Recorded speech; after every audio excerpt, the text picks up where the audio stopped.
and welcome again to Women and Resistance.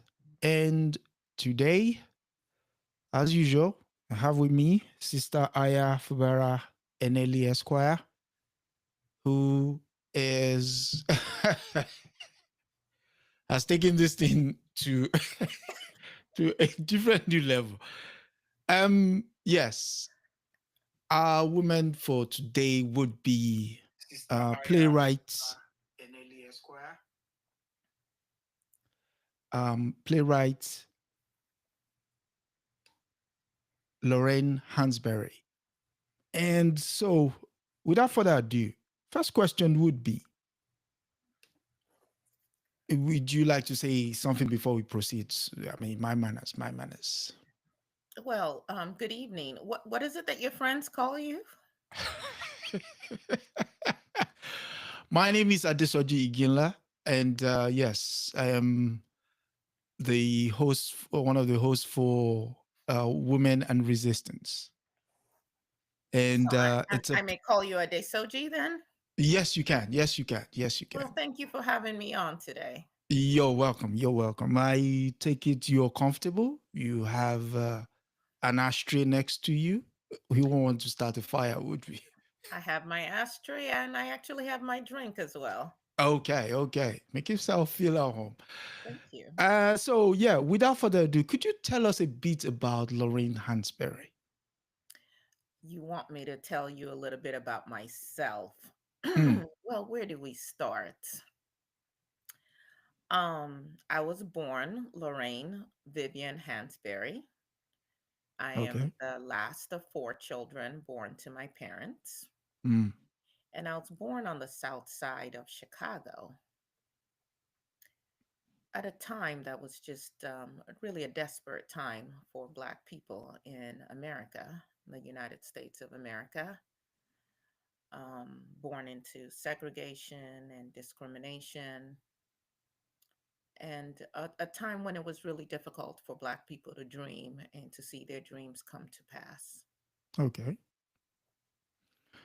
So um, so we're talking about the 1930s now.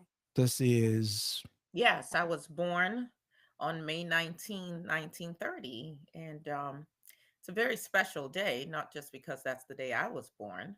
mm, It also happens to be the birth date of someone we know pretty well, Malcolm X. yep, yep. Yes.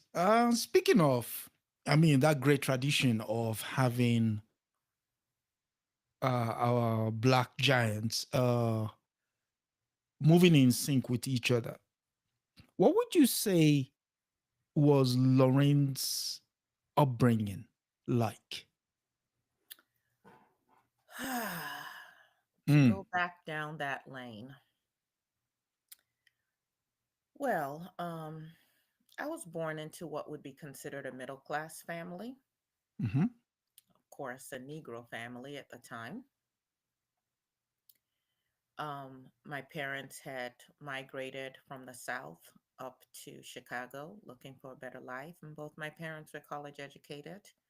You may also have heard of my uncle, William Hansberry, who Hansberry, yeah. studied under W.E. Du Bois, and it was my great honor to eventually be a student of his as well, Yeah. though not in a class setting, as it were.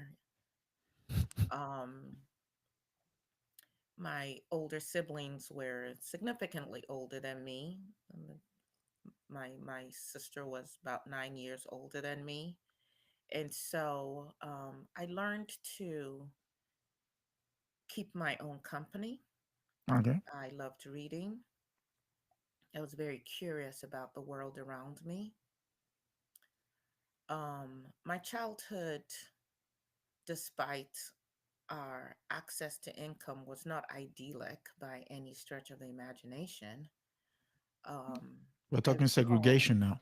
Segregation we're times, yeah. talking segregation, we're talking a time where there was only a particular area in Chicago where Black Mm, families were allowed to live, could rent, because there were actually covenants in place in most of Chicago that prevented Black people from being able to purchase or to rent, even if they had the money. Mm, mm, And my father was an entrepreneur. He actually started a bank.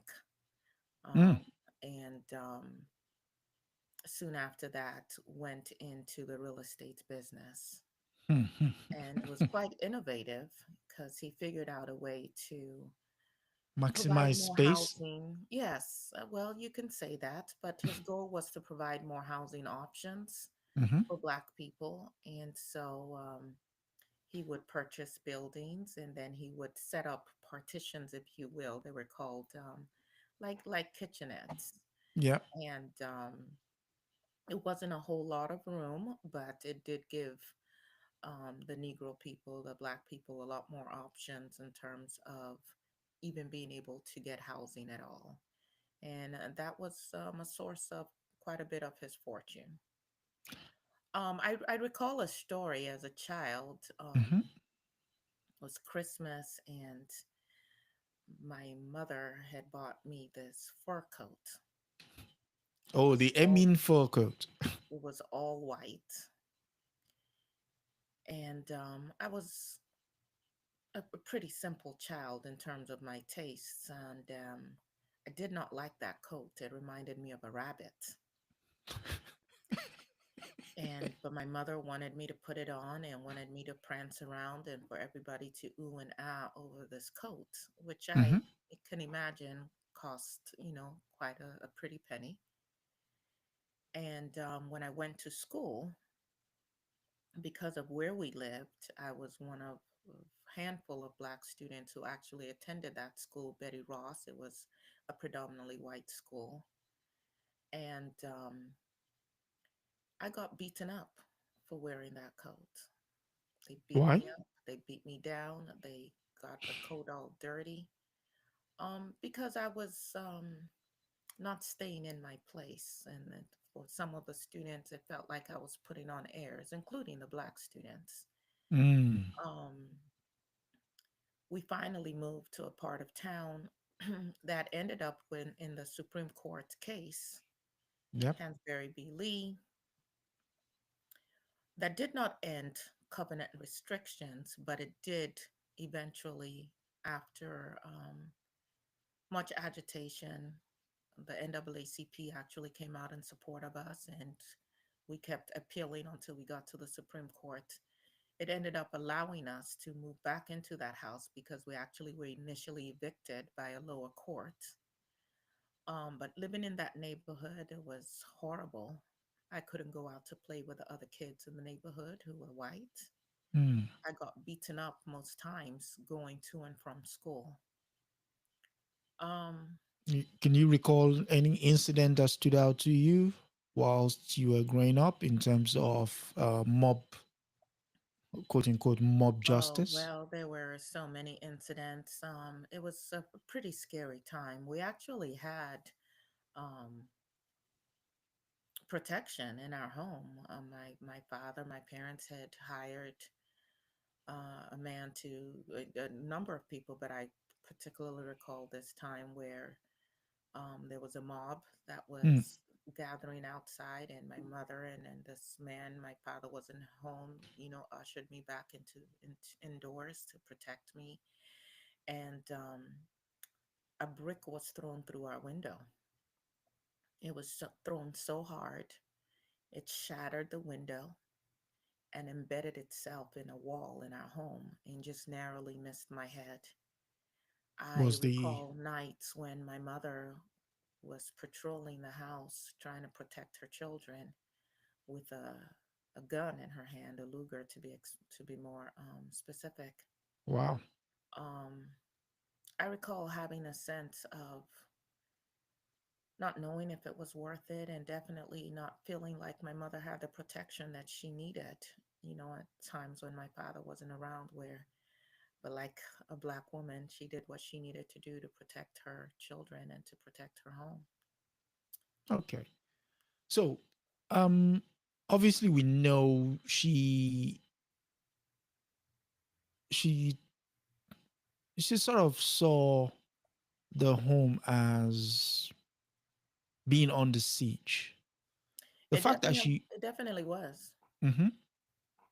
So the fact that the home was attacked repeatedly, and she finally got a chance to go off to university, University of Wisconsin to be fact. What would you say was her abiding um, reminder of home when she got to Wisconsin? Well, I'm not quite sure what you are asking specifically. There were a lot of things that happened prior to me even going off to the University of Wisconsin. Of course, my older sister had gone to Howard, and that was my mother's preference that I go to Howard. Um, my father um, had invested in an oil business and had essentially been swindled out of his investment. There was a lot of Mm, stress on him. He created an organization to try to provide different opportunities for Black people. My people were race people. yeah. Um, we were never to turn our back on our family and definitely never to turn our back on our race. And my father was so harried and came to an understanding that there really was no place for the Black man, for the Black person, Black family to find rest and comfort in the United States of America. And so he actually bought a home in Mexico. And Mm, he had gone down with my mother. They drove down to Mexico, I guess, to get things set up. And unfortunately, he never returned. Um, he had a heart attack and he passed away on another pretty significant date in my life, which is March 10th. That is a date that has brought me fame. deep sorrow, but also freedom as well. Mm, March 10th um, was the date that my father died. March 10th was also the date that my play, A Raisin in the Sun, debuted on Broadway. mm. And March 10th was also the day that I finalized my divorce to my husband. But I made the decision to go to the University of Wisconsin instead. I had done some research. I was interested in the programs that they had there, and getting there and even finding a place to live was interesting. Could not get housing on I was in, yeah. campus, and eventually did find a place where there was a woman who took in young ladies. And my brother and sister who had taken me up there did something that was quite smart at the time, which was the lady was not at home. And so rather than wait and give her an opportunity to say that I would not be welcome there, they left me there with my luggage and they went back to Chicago. And so by the time, as a Black person in America, you learn to be creative. Creative, yeah. And so by the time the lady returned, here I was. And she basically left it up to the other girls in the house to decide whether I could stay. We had a dinner and it was an audition of sorts, but I was used to being in various environments given the schools that I had also attended. Mm, And I was quite charming, as knew you. the right things to say. And ultimately, yes, I not just enrolled at the university, but I stayed there as well. Yes. Okay, so you've mentioned the raisin in the sun, the play. Exploring the themes of the play, would you say the play was a metaphor for your life, or would you say it's an observation of the American experience? Well, there's been so much written about that play. Mm-hmm. That was an award winning play. I'll talk a little bit more about some of the awards that I received from that play. And of course, um, I was still a very young woman. I was a young woman when I died, but I was a very young woman when that play debuted, I 28. was 28 years old. Yeah. The first Black woman to Have a play on debut a Broadway. play on Broadway, yes. And lots of speculation about that play. Certainly, as an artist, as a writer, I drew on the things that were familiar to me. And so the family that is reflected in the play is definitely a Black family. It's a Black Yep. family specifically in Chicago. It's a Black family specifically on the south side of Chicago. Hmm. And so, yes, I drew on my experiences. Okay. Certainly, the daughter who aspired to become a doctor in the play, as some could argue, and I would not dissuade them of that argument that she Hmm. was loosely based on me. And of course, one of her suitors was an African young man, I guess similar to you. And that was also based on just my readings. I was a voracious reader, and I studied not just art and drama and writing, but I was very concerned about politics and colonialism and Africa. What was happening in Africa was very important to me. And these were not things that were widely covered. Hmm. And so these were areas of interest to me. I ended up working with Paul Robeson. Mm. Actually, I was an editor for his newspaper, Freedom Ways. And Freedom Ways. Yeah. as I said earlier, I worked with W.E.B. Du Bois. Got to meet people like John Henry Clark. Of course, Nina Simone and I became good friends, as did Jimmy. The rest of you may know him as James James Baldwin. He was Baldwin. a Yep. good friend of mine. But yes, definitely the play drew on my experiences um, living on the south side of Chicago. That there's been some controversy about my playwriting and my activism. Harold Cruz, in his book, The Crisis of the Negro Intellectual, actually takes me to task quite a bit, not just me, but most writers of that day, because he felt like we were, I would say, unimaginative, maybe not creative enough, maybe that we were basing our writing on Mm. philosophies that weren't ours.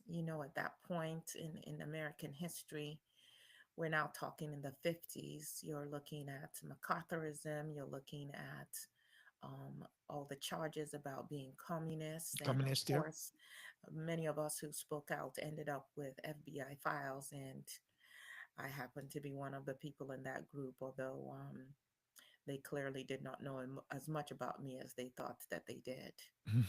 Um, but those were heady times. I went to University of Wisconsin to study art and drama. I dropped out a In the couple second year. years later. Hmm. I wanted a different kind of education. I came back to Chicago to stay at my parents' home. And my mother was definitely hoping I would continue school and to get married and settle into a middle class Negro life, if you will. But I wanted more. Mm. And I did take a course while I was in Chicago. I dropped out of that as well and eventually convinced my mother to let me go to New New York York. City. Okay. Yes. And that was quite a heady time for a young woman. Mm. Okay. So let's explore the part of, because we're talking the 50s now. So let's explore the part where you obviously are a communist, and Was I?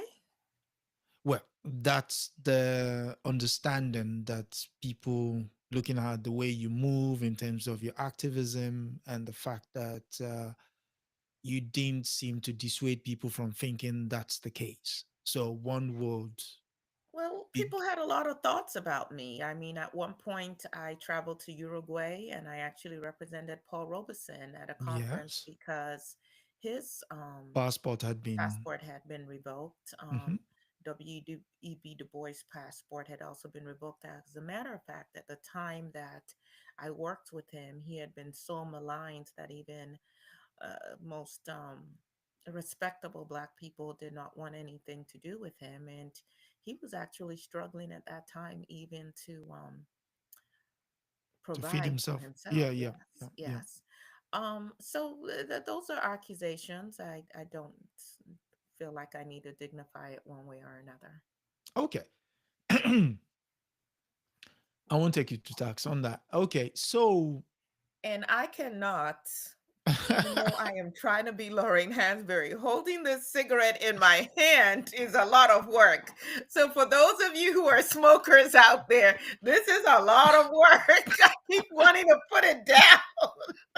yeah, can you imagine? You have to light it up, keep And it. at some point, I'm going to have to put my glasses on. Lorraine did not wear glasses because she was still so young when she died, but I Mhm. need my glasses to be able to read my notes. But Okay. let's continue. I can't wait to hear what what the audience has to say about all of this. Please give us your comments. Tell us what you're thinking. Yes. Yes. Okay. I'm Yeah, back to Lorraine. do engage in the chat. Yes, yes, yes. We're talking about her stay in New York now. Looking at her, the way she moved in New York. There was a part that in reading her papers that even raising in the sun almost never happened because she suffered from depression. Well, um, this might be a good time for me to share some of my thoughts. Mm, So I'm going to read this as Lorraine without my glasses on. God help us all. Eventually, it comes to you. mm, The thing that makes you exceptional, if you are at all, is eventually that which must also make you lonely. mm, Although, in a lot of ways, I'm being celebrated today, it was a lonely existence. It was, I did not often feel like I could be my full self. I could be truly understood. And like all young women coming of age, and coming of age in New York City, of all places, I initially moved to Greenwich, which was quite cosmopolitan. There's a lot more racial integration, if you will. Um, a lot of communists and their children, and it wasn't until later that I actually started to move into Harlem. But even then, it was, I would say, under the protection, if you will, of the communists at the time. And so, certainly, some criticism has been leveled against me that I really did not have an understanding of what the common person went through, the common African American, which is the term we use now, but we called ourselves Negroes at the Negroes, yeah. time, um, experience. But, I remember being on 125th Street and giving speeches, and I feel I did my best to talk with my people, to understand my people. I met a young man. We called him Rosie, and we actually lived together.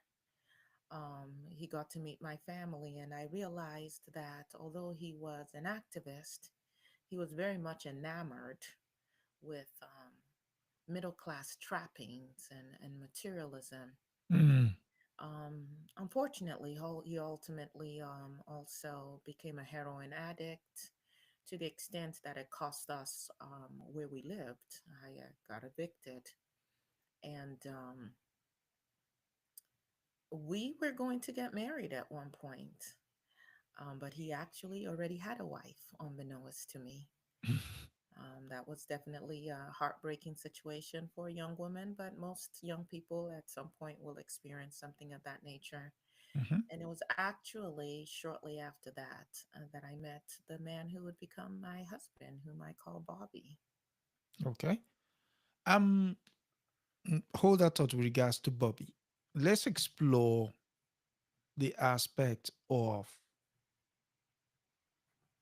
understanding what the common man or the common Negro's man's life is in the United States based on her background, which in a sense is quite a bit of a complexity in the sense that you're trying to mirror something that you clearly are not.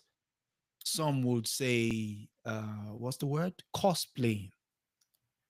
Well, I am offended by that. Um,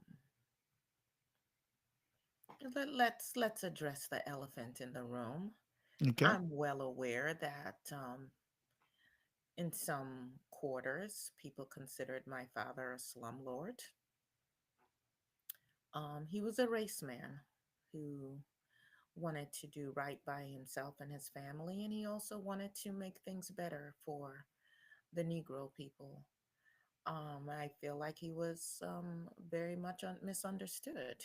Mm, Um, the housing market, the housing situation was very difficult in Chicago. And when you have that many people crammed into small places, it's very easy to have code violations. mhm, And the city of Chicago harassed and targeted landlords like my father with numerous code violations as a way to try to diminish him and to diminish Black people. And I take umbrage at anyone who would say that my father or my family, or even I by extension, since I was a partner on paper for mhm. some of those properties, and I Yeah. did receive income for quite some time from some of those properties. I take umbrage at anyone who would say that we were exploiting our own. This is a capitalist society, Mhm. and my parents, who remained Republicans, were doing their best to achieve the American dream. Okay. Um, Now, Y- certainly, I chose to live my life a little differently, and that's why I moved to New York. mhm. Um, but A Raisin in the Sun, and most of my writing shows exactly where my heart was. And my heart is for our people, for the Negro Okay. race. Yes. Oh, okay. So, um, obviously, you put your political leanings into your writings, and your activism represents that. Yes. So, how do you justify the fact that whilst you're doing that, your father business was also exploiting people not four times, but sometimes 100 times the price of the normal rent? How do you reconcile the two?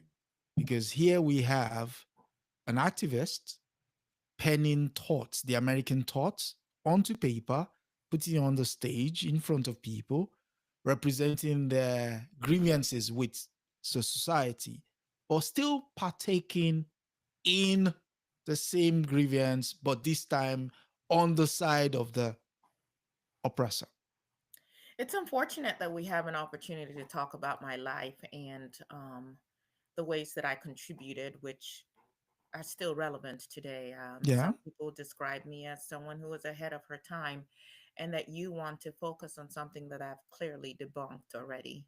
No, well, Um, you, I mean, the yes. issue is Mhm. the housing situation for Black people moving north in particular was precarious, and I think that those people would have preferred a roof over their heads than to be out on the streets, and that's a service my father provided. Yeah, I mean, I am not doubting the the needs were met. I'm just sort of exploring how one can possibly reconcile the two. But Well, but that's since what makes human beings the complex beings that we are, Mhm. and that there's always that conflict, and we're always growing and evolving and challenging things. And um, yes, so in New York, I marched and I spoke out for tenement rights. I fought for the rights of Negro people. And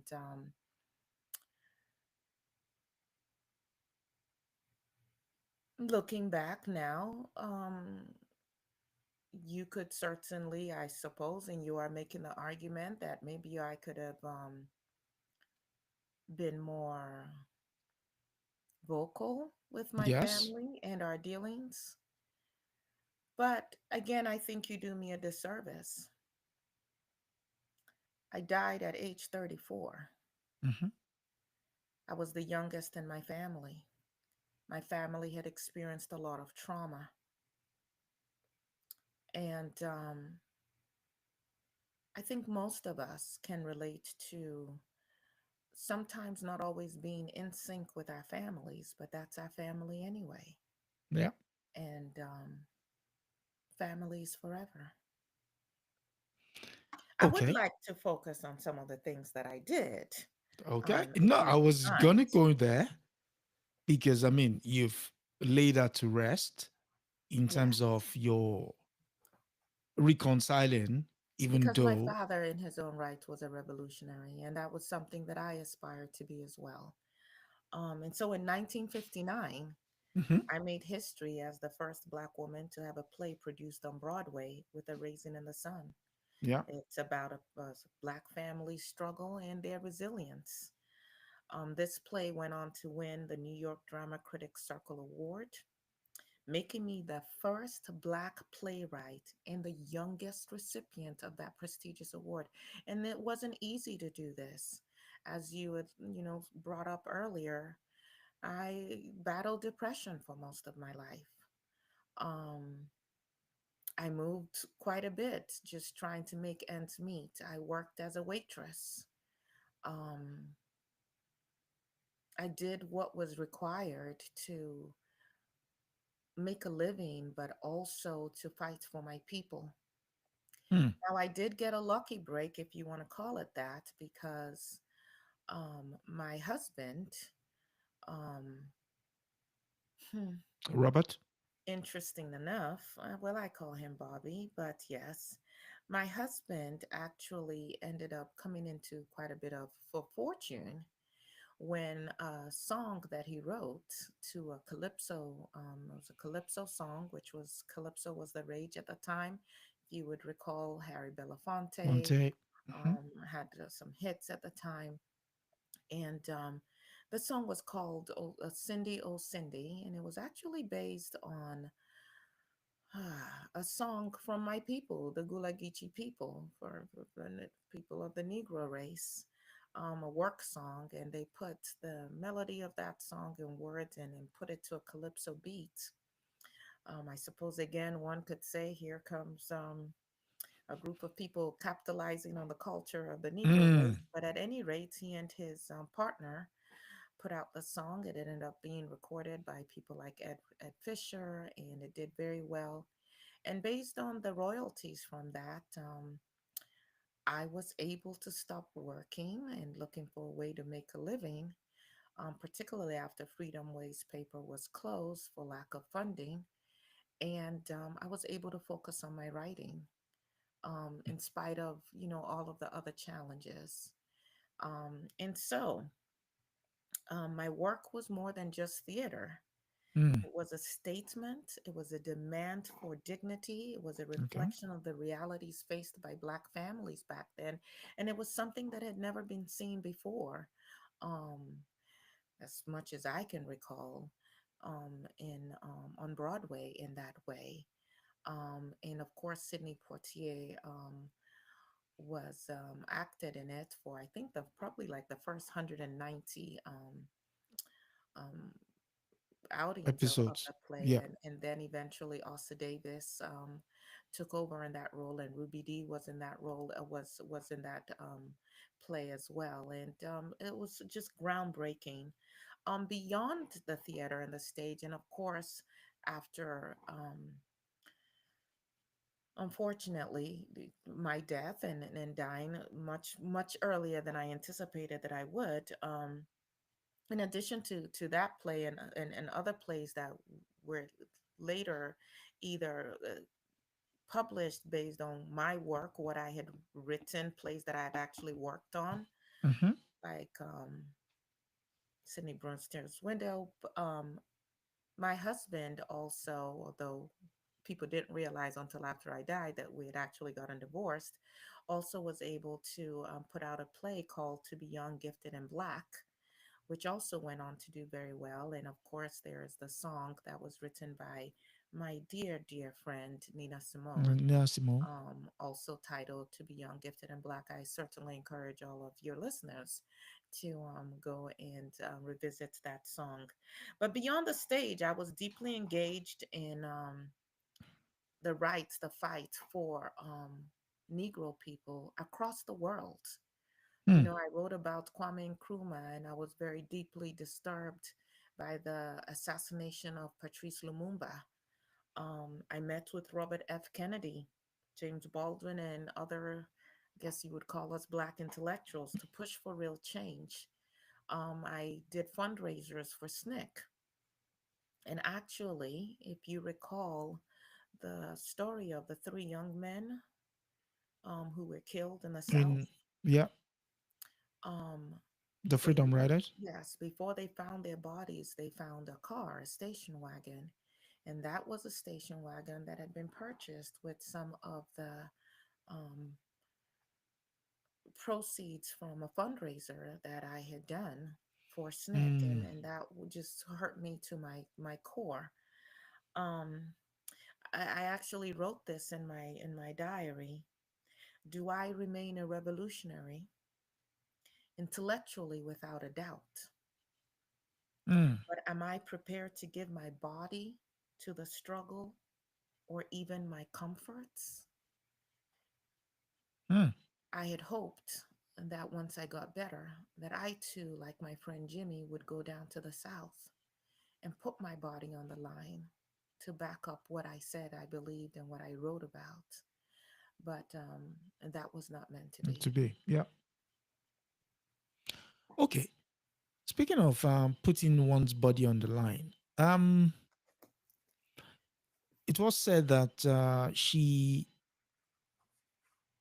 said, and I quote, homophobia was a philosophical active anti-feminist dogma. Because she subscribed to the latter, the first national lesbian publication. Now we're delving into some of the complexities of your life. And she proceeds and says how lesbian, okay, someone wrote a piece in the ladder saying how lesbians should dress and act.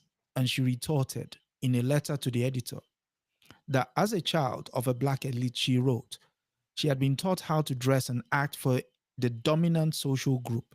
It has not changed which hotels would deny her entrance or stop the cops from snaring at her mother when a brick shatters her window. Appeasement, Hanbury believed, won't get you very far. Her demand was freedom and nothing less. Would you say you subscribe to that view? Oh, Good. absolutely. I absolutely believe that we should be fighting back. And like Malcolm X said, the ballot or the bullet. I mean, like, we should be fighting back. There's no way that this country is never going to change for Black people just trying to appease Mm, whiteness. That's just not going to work. For all my fame and I guess you would say fortune, when I traveled with shall we say a female friend of mine, we were denied a room, and it was perceived, even though we had reservations. And you and I can both speculate as to why that was. mm, mm. Now, it's also important that we understand how supportive your husband was.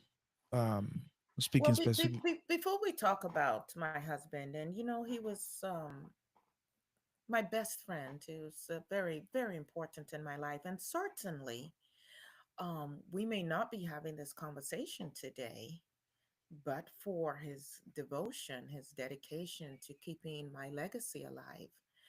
Um, since you're always looking for the salacious, so much so that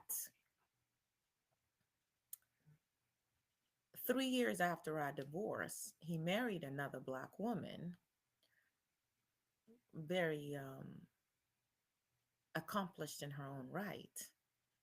And together, they dedicated themselves to going through my papers, eventually donating some, not all of my papers to the Schomburg Schoenberg, Library. yeah. Hmm. Of course, To Be Young, Gifted, and Black came out. That was all due to the efforts of Bobby. And today, their daughter is actually the trustee for my foundation. Okay. And so clearly he loved me and was devoted to me. But when we talk about freedom, which was the thing that I was always angling for Black people, but Hmm. also for me as a woman, for women as a whole, I was very much impacted by a book written by Simone de Beauvoir. I believe it was The Second Sex, and I didn't agree with everything she had on there. She had in the book, but it did make me think about this notion of freedom. And since you brought up the latter, and what rights we have to live authentically, to be fully who we are. Hmm. And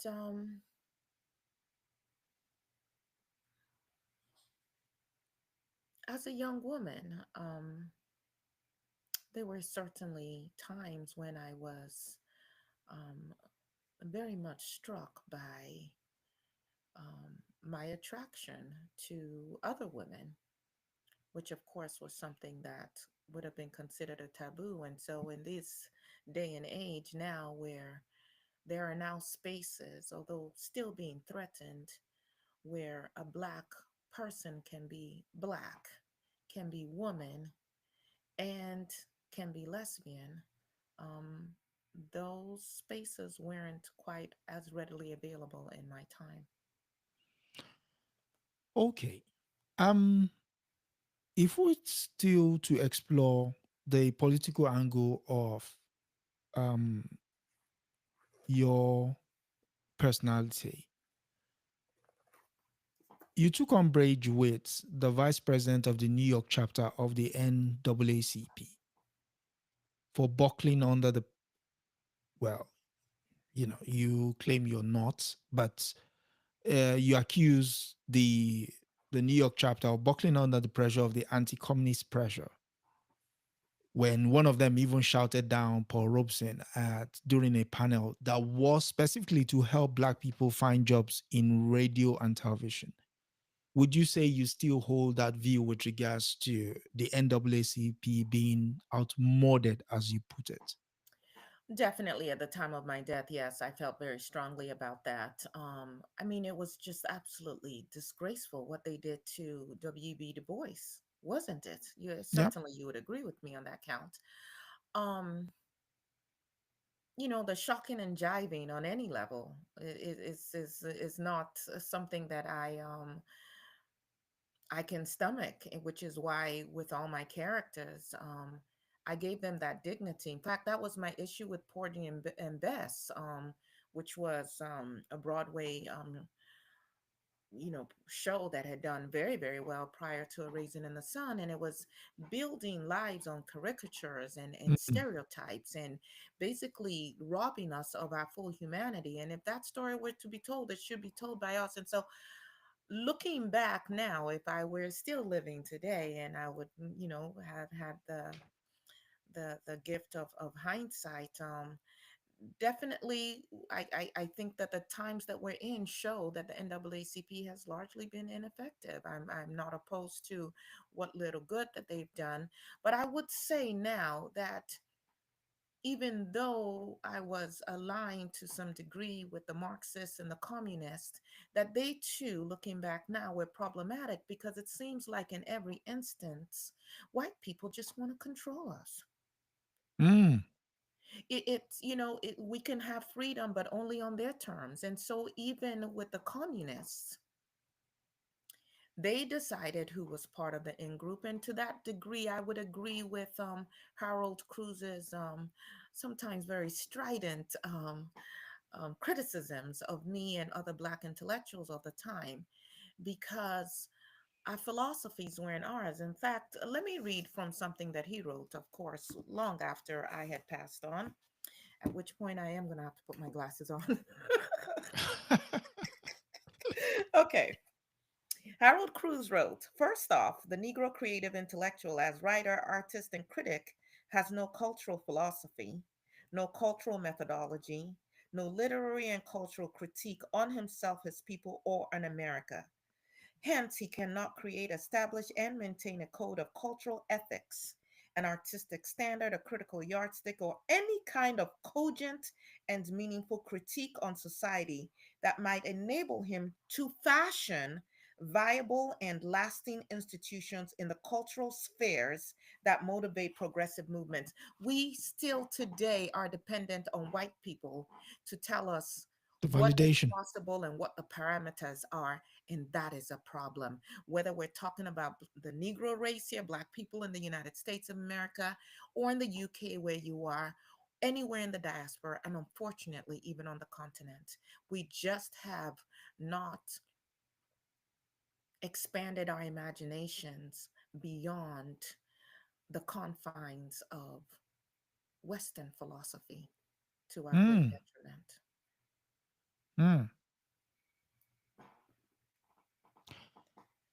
But I You say were, all of this to say this. There was a documentary that recently came out about my life. I'm very grateful for people who are researching my papers. mhm. As you know, I alluded earlier to the fact that initially Bobby Nernhoff, that was my husband, had donated some of my papers to the Schomburg, in keeping with my desires that my papers were readily accessible to my people. So hopefully you all have heard of Arturo Schomburg. Yeah. Um, but it was important to him to only tell part of the story because, hmm, not to any way invalidate what he meant to me, or how he has kept my legacy going, but it was important to him to, even after my death, continue to curate me in a way that he hoped would be more palatable to the people and to my race as well. And so he kept out all of the papers that in any way demonstrated that I was a lesbian. And in Mm, my papers, I described myself as a heterosexual married lesbian. And it wasn't until after his death that his wife actually donated the rest of the papers to the Schomburg. And to that extent, I am grateful that she is letting me be seen as my full self. But I say all of this to say I was mhm. going to talk about this documentary that is called Sighted Eyes, Feeling Heart. And they got it from my words as well. I'm going to presume that there will still be other writings Of about course, me. of course, of course. Because although I died so young, I was committed to thinking. I was committed to exploring. I was committed to challenging myself. And yes, I was a complex human being, and I would argue so are all of you watching and listening. So don't just look at me as a pariah. But I said this in my writing. I say all of this to say that one cannot live with sighted eyes and feeling heart and not know and react to the miseries which afflict this world. I think that the human race does command its own destiny, Mm, and that destiny can eventually embrace the stars. mm, And that's how I looked at the world, and I looked at the different aspects of myself as I gave myself permission to explore. mm. Charles Sheeds also wrote a book titled, what's the title of the book again? It's titled Lorraine Hansberry, The Life Behind A Raisin in the Sun. The Yes. title of the book again is Charles J. Shield. And in it, it said, Raisin depends on the tension produced by such a shock. So we're talking about the American experience now. It Mm-hmm. admits a fact denied by people of many races and politics. What a particular black person wants may not always be consonant with freedom. American history has placed such weight on the meaning of those wants that it can be hard to look at them straight on. And then he goes on to give you kudos. And he says, one thing Hansberry never did was turn away. Would you say that's an accurate depiction? I never did. I I grappled with it all, perhaps with too many cigarettes and too much alcohol. Hmm. Um, but I was fully present and not afraid to face my own demons, even when I was afraid to face them. So it must be said that in the course of your writing, when did you discover you were sick? Oh, I had these stomach pains for quite some time, and at one point the doctors said I was anemic, and it was a period where for like 5 weeks I didn't drink and I didn't smoke, and those were interesting days. Um, but it wasn't until long after the play initially debuted. I believe it was about 1963 in particular, where I was now told that I needed to undergo surgery, and that first surgery was successful, we thought, and I went on to buy a new property. I should say this, and forgive me for moving a little bit away from your question. I'm going to come back to it. Um, After the very successful run of that play, A Raisin in the Sun, Raising the sun, yeah. initially the powers that be did not want to fund that play. It really took cobbling together a few dollars here and there and so on and so forth to make it happen. And we ended up having to go off Broadway first to really prove that there was a market. So it was shown in Chicago as well before it now debuted on Broadway. But the success of the play was such that it was optioned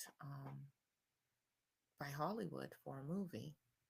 And we negotiated for me to be the screenwriter for that movie, which again was unheard of. I had no particular Prior. expertise in that area. Mhm. They paid me 50,000 just to be the writer for that script, in addition to about 300,000, I believe, for the option for the movie. And I Mm. worked really hard to make sure that it stayed true to my vision, although there were many changes that they made even during production and then again on during the editing process. But I am proud of how it turned out. But from those proceeds, as you can imagine, I was in a good place financially, and I ended up buying a place about 40 miles outside of New York City, and I called it Chitlin Estates. Yes. Um, Mm. But yes, and so it was during this time that I recognized that I did have an illness. In fact, initially the doctors would not tell me that it was cancer until we got to a point where there was really not much that they could do for me. But I had some dear friends, like Nina Simone. She came to the hospital. She actually brought her Victrola with her so that I could hear her music, and definitely surrounded by a lot of love during that time. Mm. Your friends also took up a collection whilst you were in hospital, although not to pay for your care, but it was to keep your play, Sidney Bronstein's Window, running. Yes, So the play will close on January 12, 1965, in the evening. which was the same day that I died. Yes, at age 34 years old. What a Looking tragedy. back at such a short run, bearing in mind Raising in the Sun came out when you were 28. So technically, you were only 6 years in the limelight. Looking at that 6 years, what would you say you want to be remembered for?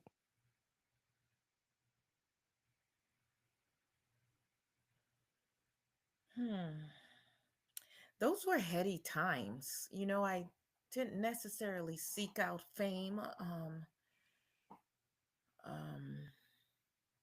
but I'll tell you what, I responded to as many of the fans as I could.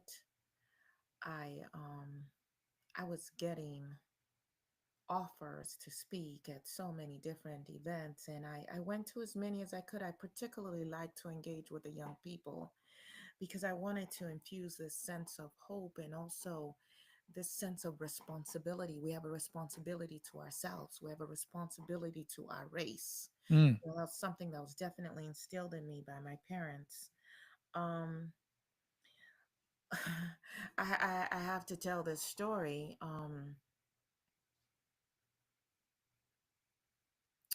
I don't have much love for him, Robert F. Kennedy, at the time, um, with the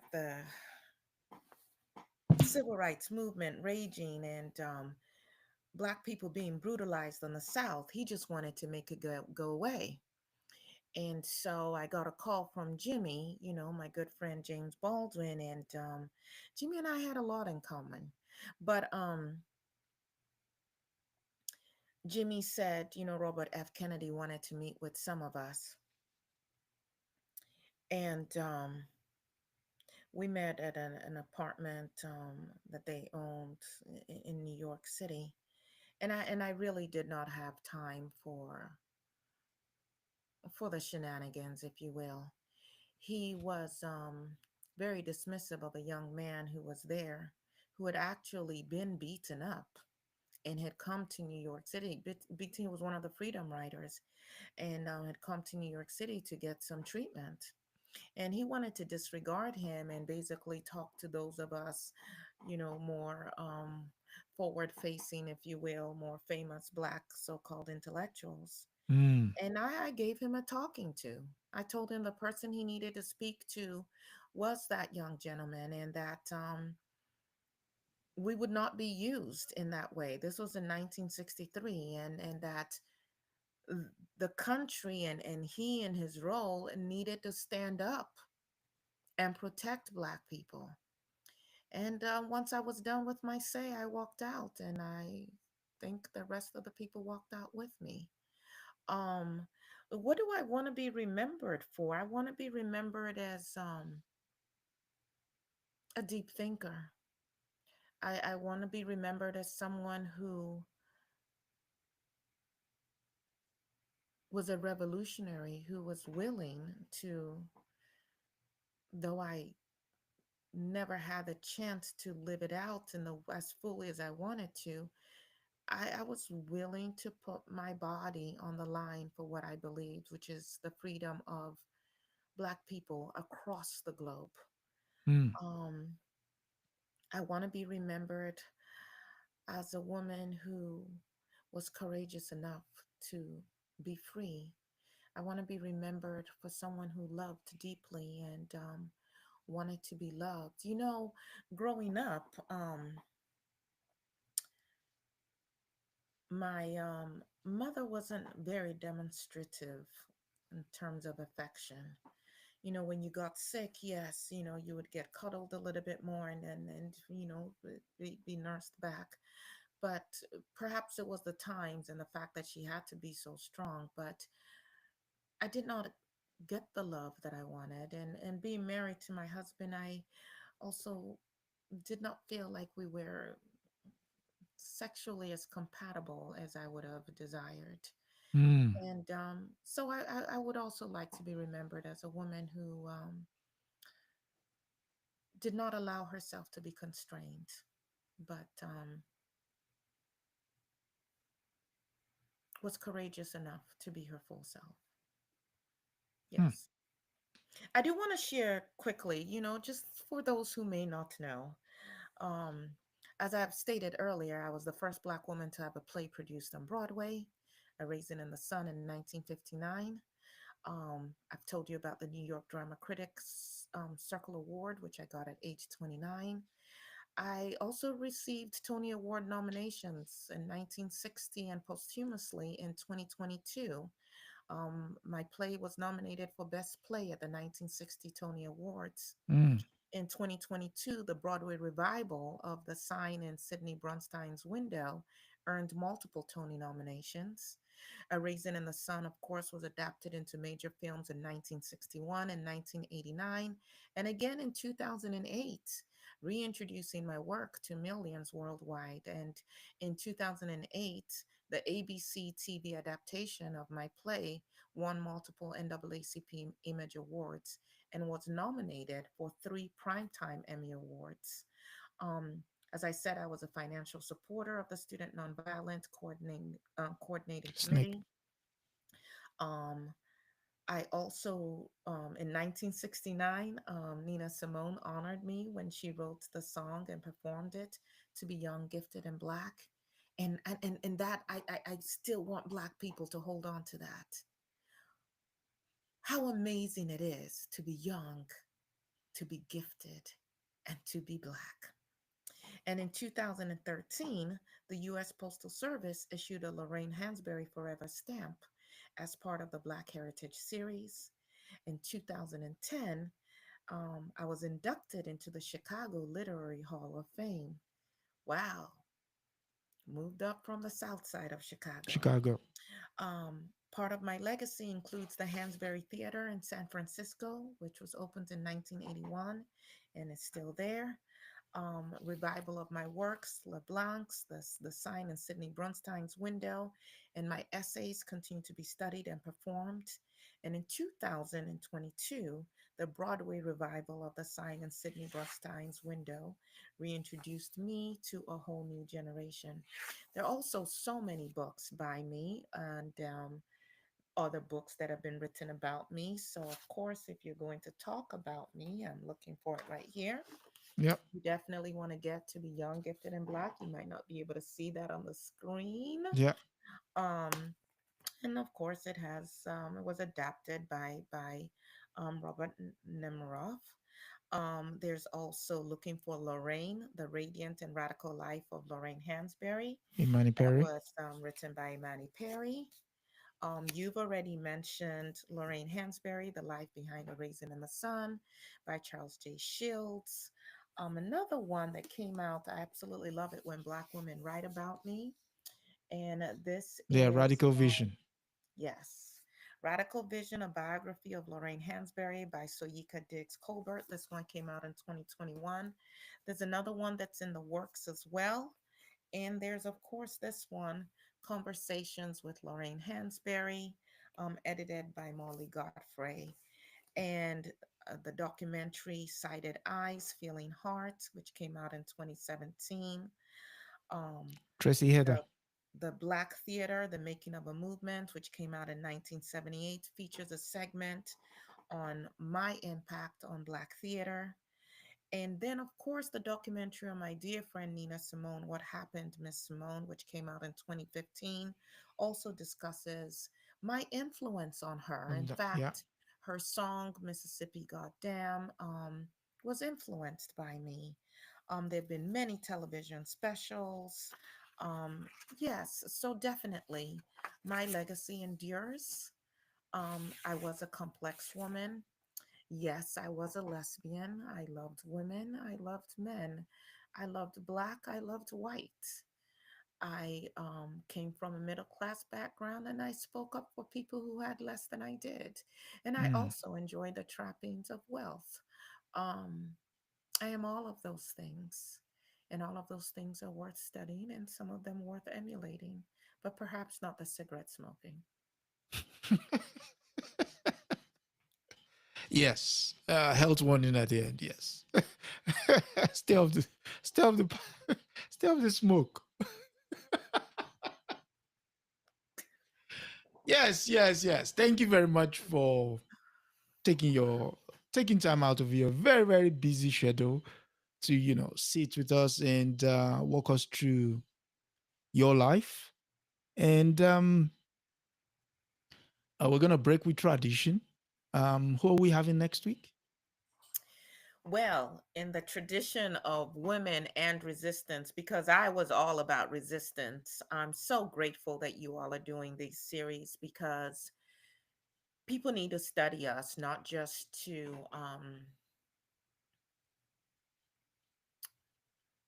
to celebrate our successes, but to understand the complexities. Because I think that when you look at your own life, you might also see that there's some parallels.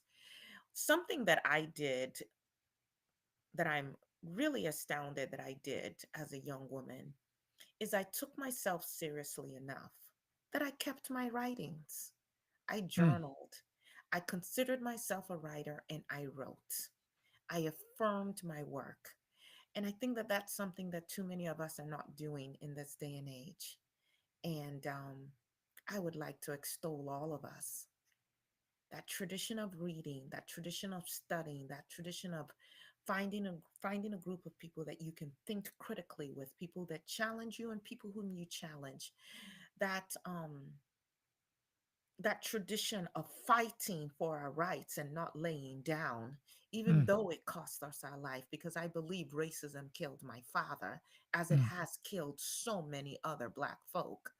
Um, but next week, mm, I understand you're going to be covering someone who even predates me, and that is Nanny mm. of the Maroons. Maroons. Yes. And so, if you think my life was extraordinary, wait till you find out who Nanny of the Maroons Maroons was is. and Yes. why, if you're a Black woman, this is your time to rise up Yeah. and to break free of the constraints and to live fully. And hopefully, our men will come along. Mm. That's let's trying out the gauntlets. Yes. Let's throwing down the gauntlets. Yes. Um, But the thing, thank you for having me this evening, and thank you for giving me this opportunity to reintroduce myself. yeah, I mean, you've met, or better still, some new audience have found you, and hopefully they will explore the books, get to know Lorraine Hansberry more. And the thing about all of the people that we're going to be going through is they were not acting in isolation. You will find that as a result of one, you got to know somebody else, which is the idea of, even though you are the face, there's a community behind you. I'm so glad you say that because Yeah. I know that eventually you're going to cover Claudia Jones. Claudia Yes. Jones and I were roommates. Hmm. And I recall vividly when she was, oh God, so harassed by the FBI. And they eventually locked her up and then finally deported her. And can you imagine, without giving away her story yet, that Trinidad and Tobago, where she came from, that government, because again, Black people being controlled by whites, whether they're communists, socialists, oligarchs, whatever, that country refused to To grant let her her in. entrance to back home. And it was ultimately the UK, where you currently are, that allowed her a place to go after she was deported. So we will talk about there so many people's lives that intertwined with mine, so many people who impacted me and whom I Hmm. impacted. But yes, we do not act alone. Yeah. Yeah. So yeah. So it's next week. It's going to be Nani, the Queen of the Maroons. So all you Caribbean folks, Come we're on coming in. to the islands. And on behalf of you as our host, I would ask all of our viewers, our listeners, please like, please subscribe, please share. Yeah. Why not? Of course, of course, of course. And each one bring one. Don't just hug this experience alone, share it with somebody else. And we're talking about women. Women are essentially, as Thomas Sankara would say, they are the mothers of revolution. And as I would say, we are everything. Yeah. Thank you so much again for having me. Yeah, thank you, thank you, thank you. And to our listeners you can download this podcast on all your podcast platforms by midday tomorrow. So there is already 2 episodes outstanding there for you. This will be the number 3. And yes, next week it's going to be Queen Nani, Queen of the Maroons. And we are going to find out how she comes into the picture. But until next week, Lorraine. To be young, gifted, and black and fabulous. And to stop smoking as well. Yes. Good night, everybody. Good night.